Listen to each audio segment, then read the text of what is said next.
안녕하세요. 뉴스반장입니다. 이제 본격적으로 시작될 윤석열 탄핵 재판을 앞두고 윤석열을 배신한 이상민 전 행안부 장관의 폭로가 계속해 이어지고 있는데요. 이미 그는 지난 경찰 조사에서 윤석열이 계엄 선포 당일 위헌 불법적인 행적을 모두 다 자백했던 겁니다. 물론 자기 살겠다고 말이죠.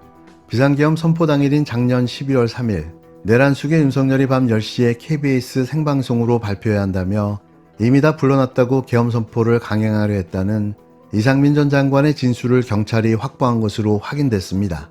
이 전 장관은 지난달 경찰 조사에서 계엄 당일 오후 8시 40분쯤 대통령실에 도착하니 직무실에 윤석열과 한덕수 총리, 김용현, 박성재, 조태열, 김영호 장관 등이 있었고 일부 장관이 계엄 선포를 반대하자 윤석열이 오후 10시에 KBS 생방송이 잡혀있다며 강행 의사를 밝혔다는 취지로 진술한 것으로 알려졌는데요.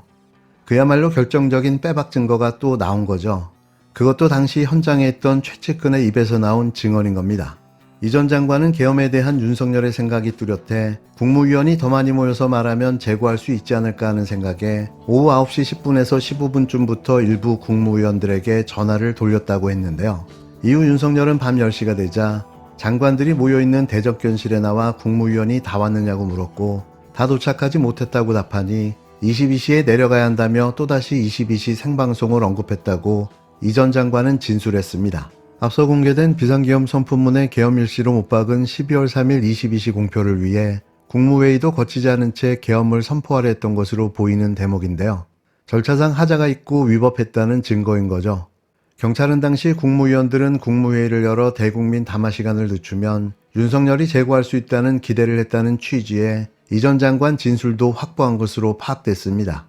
윤석열의 22시 KBS 생방송 언급은 앞서 전국 언론노조 KBS 본부에서 제기한 계엄방송 준비사전 언질 의혹과도 맥이 닿아 있는데요.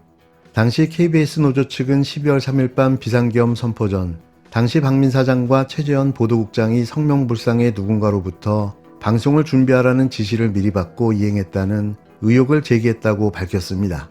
이에 최 국장은 계엄령 발표 2시간 전에 대통령실 누구와도 통화한 사실이 없고 실제 발표 전까지 어떤 내용인지 전혀 알지 못했다고 반박했는데요.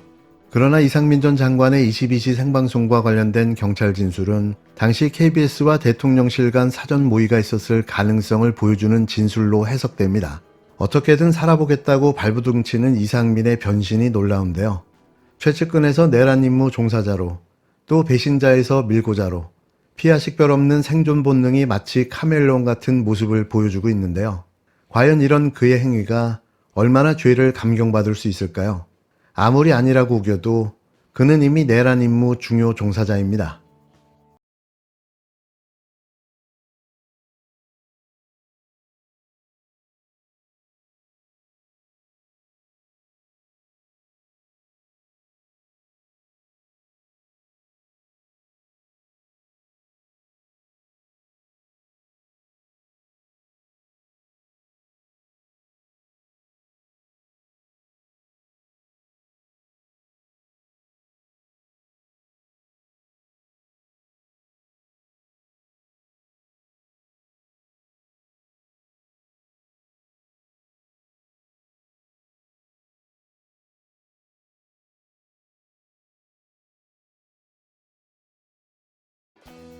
이 이야기는 꺼내지 않으려 했는데요.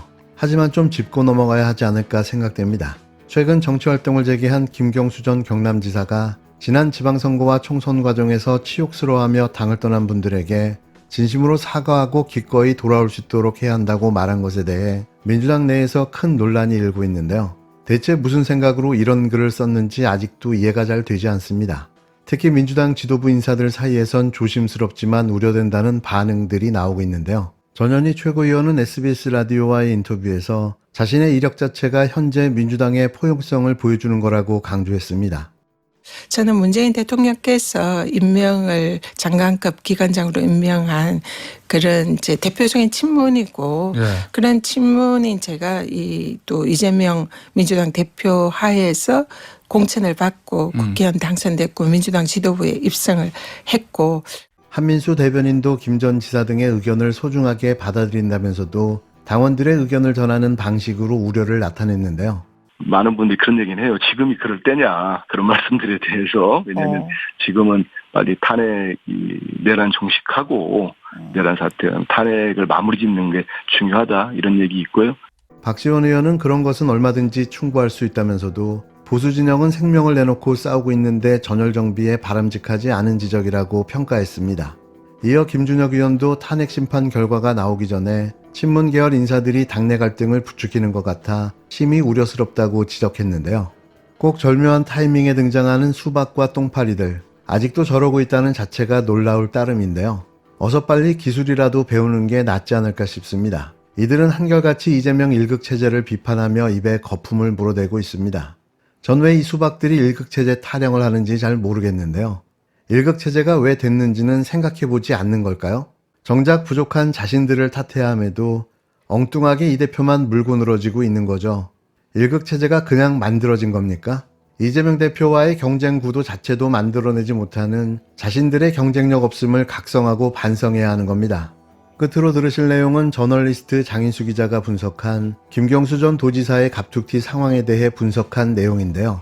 공감이 200% 가는 내용이라 소개해드리고자 합니다. 김경수의 오지는 착각은 바로 이런 거였는데요. 이재명 대표의 지지율은 자신이 스스로 만들어낸 지지율이기 때문에 편가르기, 줄세우기 정치 선동으로는 아무런 영향을 미칠 수 없다는 팩폭이었습니다. 소위 말하는 수박들이 아직도 착각 속에 빠져 있다는 거죠. 제 생각도 동일한데요. 감히 어디서 뭐하고 있다가 이제 와서 다 차려진 밥상에 숟가락을 얹으려 하는 걸까요? 다른 건 다 둘째치고 과연 본인이 자격은 있는 겁니까? 소크라테스가 한 말을 잘 새겨봐야 할 듯합니다. 이재명 대표가 지금 그 국민들이나 시민들, 민주당 지지자들로부터 많은 지지를 받고 높은 지지율을 얻고 있는 게 기존 정치 문법을 통해서 성장해온 정치인이면 김경수 도지사 같은 그런 공격이 가능할 수도 있어요. 이재명이 변방에 있다가 중앙으로 나올 때 중앙의 어떤 정치인들과 손잡고 그 정치인들이 이재명을 끌어줘서 뭐 이재명이 성장을 했다든지 이런 식이면 김경수 도지사가 이렇게 좀 당내에서 갈라치기를 하고 유능한 당내 어떤 급이 되는 정치 지도자들이나 정치인을 자기 편으로 끌어들이면서 이재명을 공격하고 하는 것들이 통할 수 있어요. 근데 이재명이 그렇게 성장한 사람입니까? 이재명은 변방에서 중앙으로 올 때까지 끊임없이 그냥 자기 혼자 자기만의 힘으로 그 누구의 도움도 받지 않고 성장해온 사람이에요. 그래서 사실은 21대 국회까지 이재명 주위에는 사람이 없었고 사실 저는 그게 이제 이재명의 장점이자 단점이라고 보는데 지금도 이재명이 믿고 부릴 수 있는 혹은 이재명한테 충성을 다 바치는 가신그룹이 있나? 라고 생각하면 저는 퀘스천 마크예요. 그게 좀 없는 게 저는 단점이라고 생각하거든요. 이재명은 그냥 혼자 커온 사람이에요. 누구의 도움 없이. 이런 사람한테는 어떤 그런 세력을 나눠서 당내에서 무슨 우리 편 모여 해쳐 모여 이런 방식으로 해갖고는 씨도 안 먹혀요. 씨도. 자기만 다칩니다. 자기 이미지만 깎아먹는 거예요.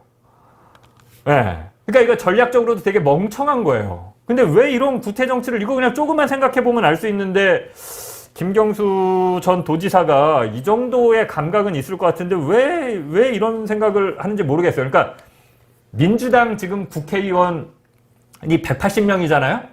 150명이 김경수한테 가서 줄을 서도 이재명 지지율이 안 떨어져요.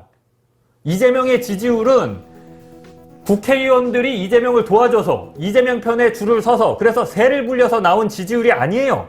150명, 160명이 김경수한테 가서 줄을 서도 이재명 지지율은 안 떨어져요. 그 누구나 다 생각할 수 있는 거 아닙니까? 이재명 지지하는 사람들이 국회의원들 떨어져 나간다고 지지를 거둘 사람들이 아니에요. 그거를 이미 21대 국회 때 그런 현상이 있었는데 그걸 극복하고 된 사람인데